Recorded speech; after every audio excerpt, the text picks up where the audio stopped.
Tonight, rebuke against Russia. Russia has shamelessly violated the core tenets of the United Nations Charter. The president's reproach against Russian President Vladimir Putin over Russia's war on Ukraine. War chosen by one man, to be very blunt. Front and center at the United Nations. Plus, humanitarian crisis. Border crossings top 2 million. And economic impact, as the Fed hikes interest rates again to combat inflation in a struggling economy. All this and more on Faith Nation.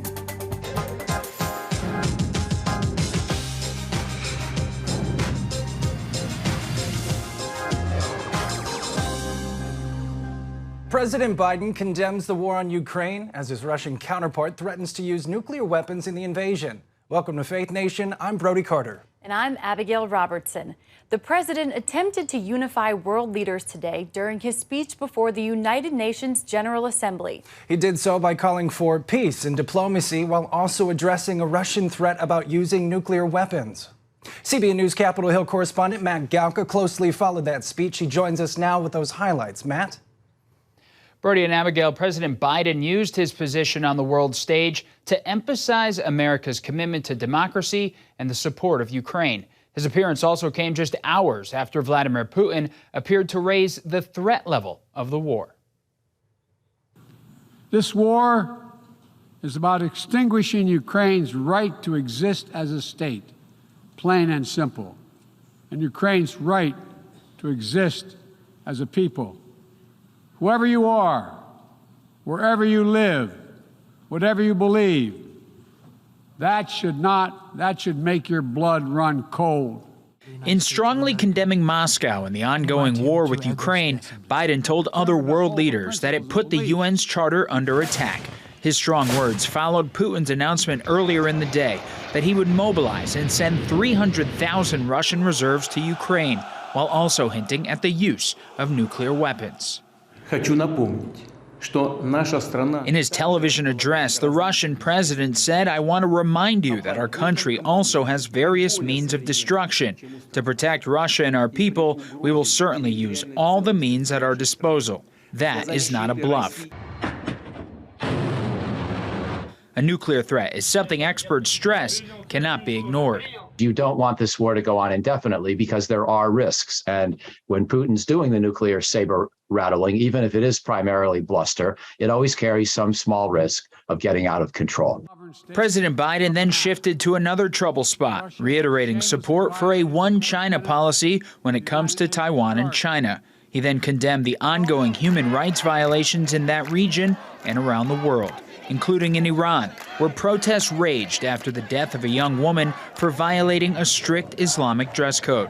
Today, we stand with the brave citizens and the brave women of Iran. The president reaffirmed the country's commitment to preventing Iran from obtaining a nuclear weapon as talks for a new agreement between the U.S. and Iran continue. Biden ended with a plea for unity. My fellow leaders, the challenges we face today are great indeed, but our capacity is greater. Our commitment must be greater still. So let's stand together. The president also announced the U.S. would provide $2.9 billion in new assistance to fight the global food crisis. War in Ukraine has had a huge negative impact on the international food market. Brody, Abigail. CBN's Matt Galka, thank you very much for that report. Here joining us now is Richard Goldberg, Senior Advisor at the Foundation for Defense of Democracies. Richard, thanks for joining us tonight on Faith Nation. Thanks for having me. Well, first, the war in Ukraine and climate change, those were the major talking points for the president. But he hardly touched the turmoil in Iran, China, and Taiwan, or even Afghanistan. So what should those major takeaways from the president's address today be? Well, I think the president is giving you the priorities that his administration is working on in the order that he puts them in his own mind.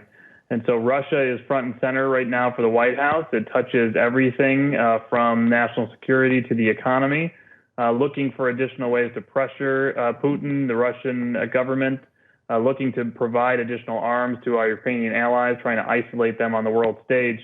The question, I think, for the president today was the rhetoric on Russia and Ukraine was excellent. What will be the follow-up? Will we see tougher sanctions come to actually close off the revenue Putin continues to get from his oil. Why are Russian diplomats continue to be involved in negotiations over an Iran nuclear deal? Why does Russia still maintain the executive board seat at the World Health Organization, and so on? And so on that issue, I'd say it was a 90 to 100% home run on the rhetoric. We need to see what he does in practice. But you're right, really papering over China, which some would argue is the larger threat for the 21st century to the United States, giving even something to Xi Jinping on Taiwan in that speech when he talks about the one China policy. Not really paying much attention to Iran other than some lip service to the protests, while he continues to offer that regime billions and billions of dollars in a nuclear deal. So it was a good speech. Kudos to the speechwriters, but sometimes speeches don't always match reality. Yeah. And Richard, President Biden says we should avoid nuclear war at all costs. This comes hours after Vladimir Putin overtly threatened to use nuclear force against Ukraine and the West. Is the UN doing enough to hold Russia accountable? Well, there's only so much the UN can do because it is a permanent member of the Security Council. The Biden administration did lead an effort to suspend Russia from the Human Rights Council. That was a few months ago. Has failed to suspend them from their seat on the executive board of the World Health Organization. And indeed, we see them making exemptions for Russian leaders and diplomats in certain fora like the Iran nuclear talks.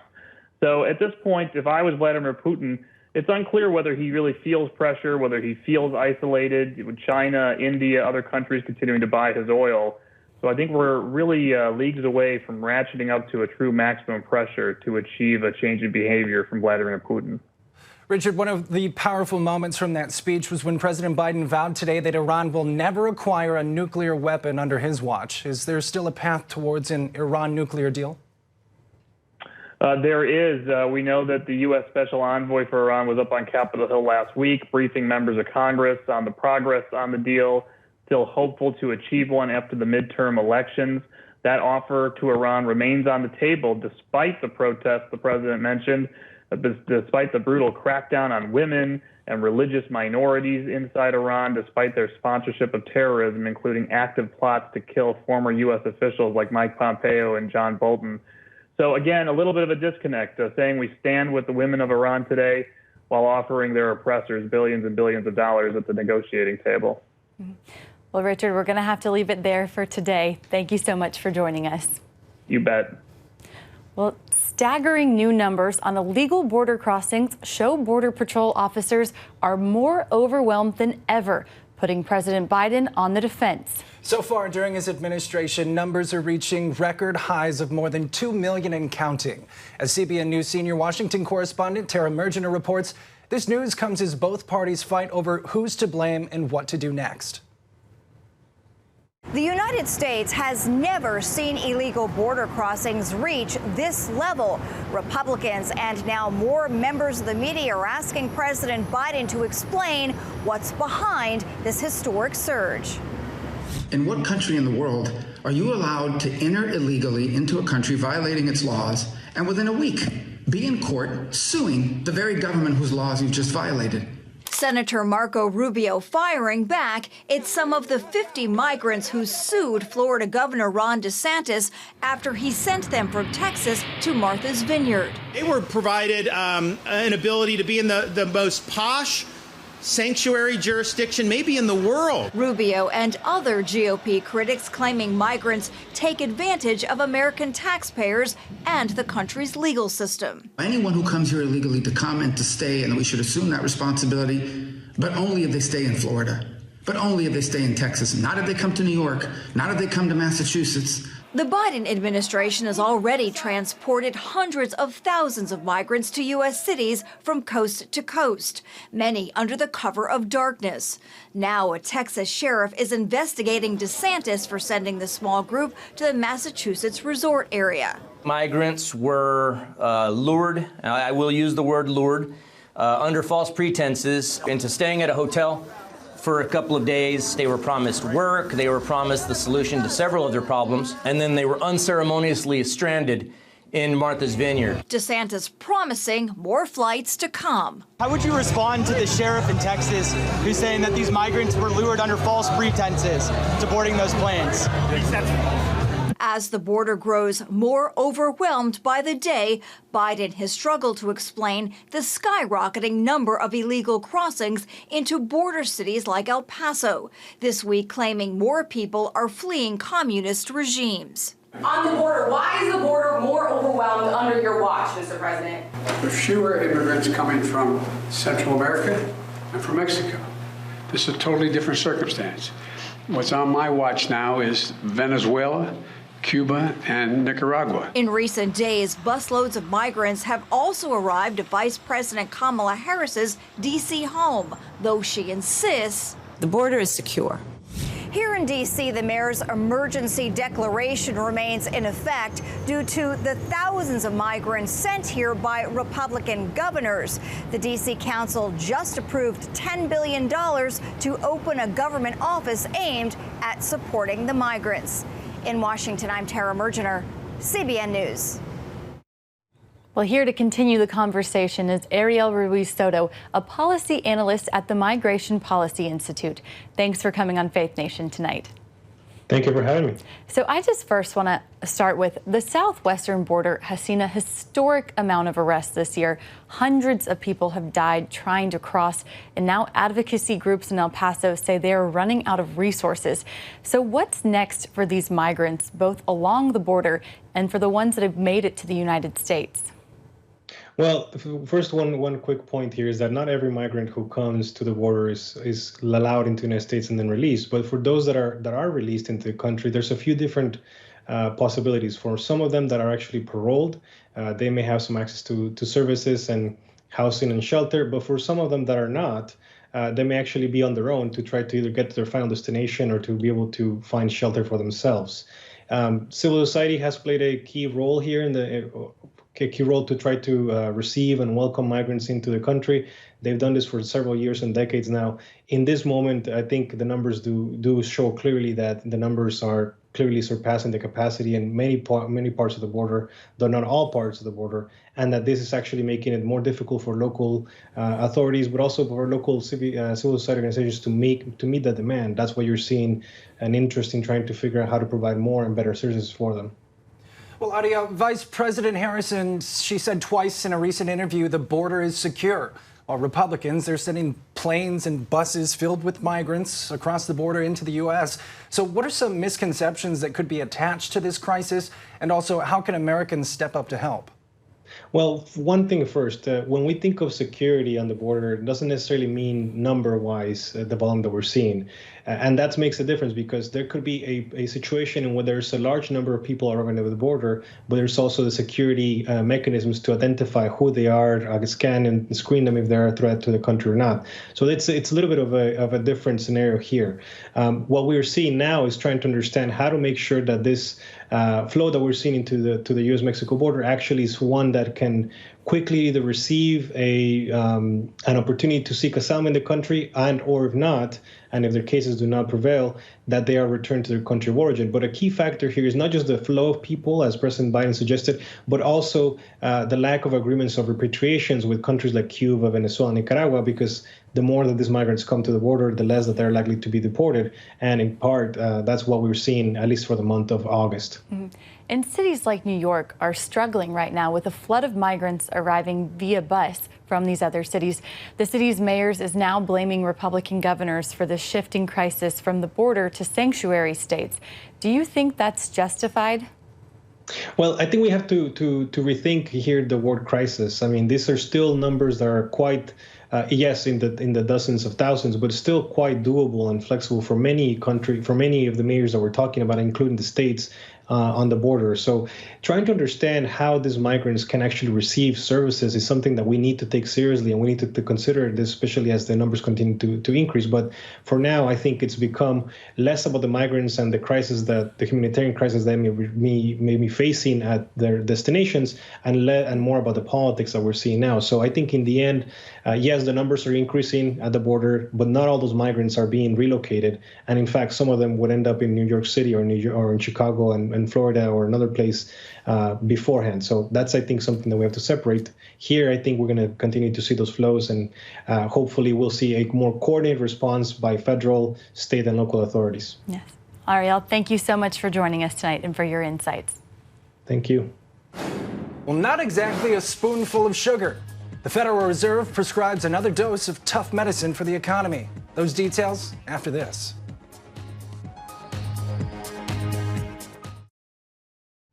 Welcome back to the economy. The Federal Reserve announced today yet another interest rate hike as it battles record high inflation. My colleagues and I are strongly committed to bringing inflation back down to our 2% goal. We have both the tools we need and the resolve that it will take to restore price stability on behalf of American families and businesses. In an attempt to cool the economy and put the brakes on runaway prices, the Fed is raising interest rates 3/4 of a point. Chairman Jerome Powell also signaled today there could be more rates to come. Well, here to talk about the central bank's third consecutive interest rate hike is Joel Griffith with the Heritage Foundation. Joel, always a pleasure to see you. First off, the Fed carried through with another expected interest rate hike. So is this the tough love that the economy needs to overcome skyrocketing inflation? Well, what you didn't hear Chairman Powell say today was that he's actually responsible in large part for the inflation that we have. Let's back up 2 years and remember what happened.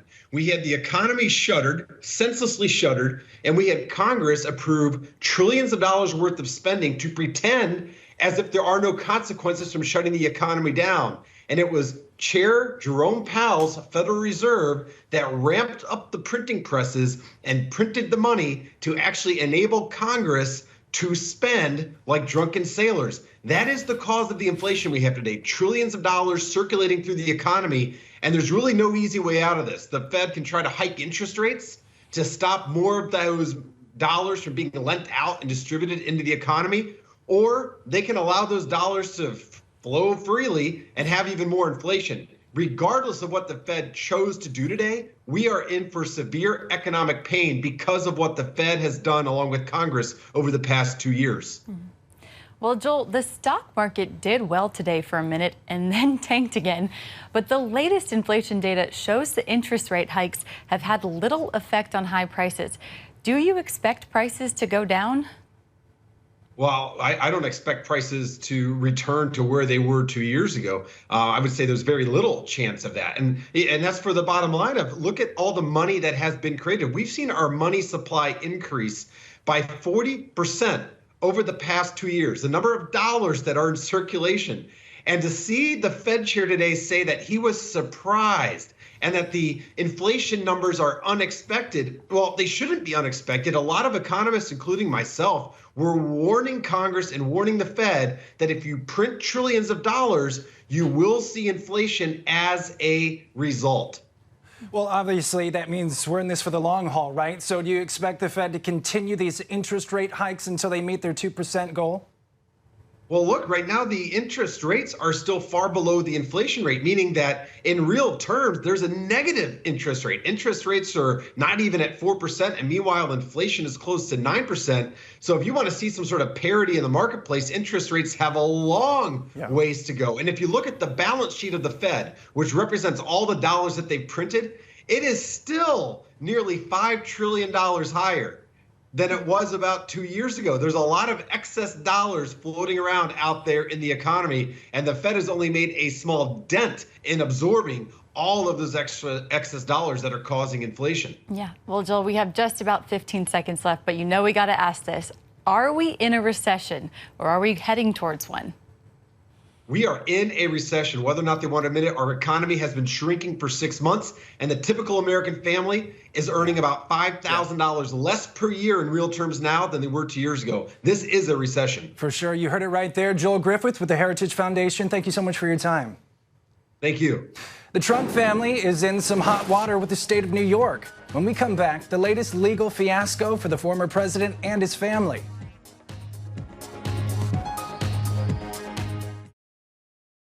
Welcome back. New York's Attorney General is accusing former President Trump and 3 of his kids of business fraud, filing a new civil lawsuit against them. The complaint demonstrates that Donald Trump falsely inflated his net worth by billions of dollars to unjustly enrich himself and to cheat the system, thereby cheating all of us. He did this with the help of the other defendants, his children. Attorney General Letitia James's suit comes as a result of a years-long investigation into the financial practices of the Trump Organization. It seeks to recover more than $250 million the AG claims was taken through alleged deceptive practices. The lawsuit is unrelated to the FBI siege at Mar-a-Lago and is not a criminal prosecution. But James is referring possible federal violations to the Justice Department and IRS. Now, a Category 4 storm, Hurricane Fiona is gathering strength as it heads toward Bermuda. In the wake of Fiona's devastation in Puerto Rico, Operation Blessing is now on the scene, providing disaster relief to the hardest hit island. The storm hit there Sunday as a Category 1. Since then, 1.5 million Puerto Ricans have been without power. Operation Blessing helping by distributing water, filter kits, and easily chargeable solar lamps. Now, you can help with Operation Blessing's disaster team and its relief work in Puerto Rico. Please consider giving to the relief fund. You can call 1-800-700-7000 or text OB Crisis to 71777. For more information, you can also check out the CBN website, cbn.com, or the Operation Blessing website at ob.org. Well, coming up, the nation's capital remembers the Queen. The final farewell from Washington, D.C. next. Finally tonight, a service of thanksgiving for a life well lived. The Washington National Cathedral today honoring late Elizabeth II, known as a great friend and admirer of the United States.